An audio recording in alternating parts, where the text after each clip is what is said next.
Ramai orang ingat Mimalan tu cuma taman tema terbengkalai. Tapi apa yang ramai tak tahu, ada sesuatu yang ditinggalkan di situ dan ia masih berjaga.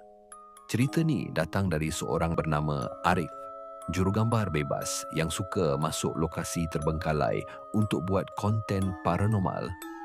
Tahun 2018, dia dan dua kawannya, Amir dan Syam, merancang untuk masuk Mimaland waktu malam dan rakam footage real ghost hunting. Apa yang mereka temui malam tu merubah hidup mereka selama-lamanya.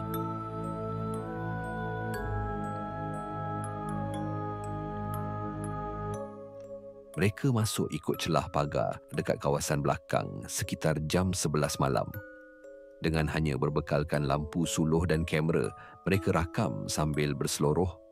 Tapi bila sampai ke kawasan kolam lama, suasana berubah. Bunyi cengkerik hilang, angin pun berhenti. Semuanya jadi terlalu senyap. Arif kata dia terdengar bunyi tapak kaki berlari, tapi tak nampak sesiapa. Tiba-tiba, Amir ternampak sesuatu di rakaman kamera infrared. Sebuah susuk tubuh tinggi besar berdiri di atas papan gelongsor lama. Bila suluh, kosong.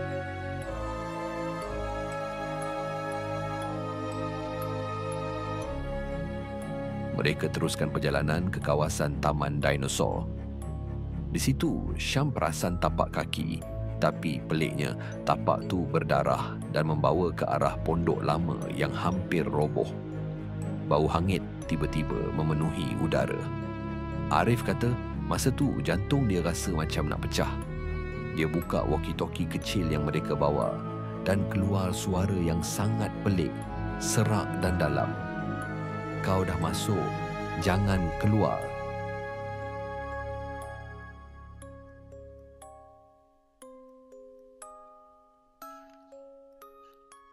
Tiba-tiba Syam rebah. Katanya dia rasa bahu dia ditekan dari belakang, tapi tiada sesiapa. Mulutnya berbuih dan matanya terbeliak.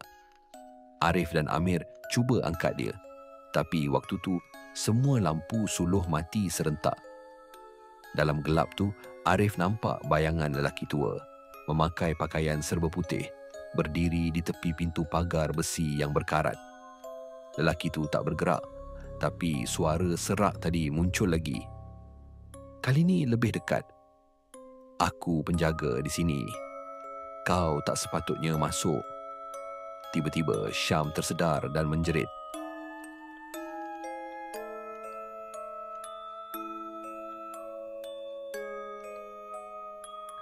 Mereka bertiga lari keluar tanpa toleh belakang.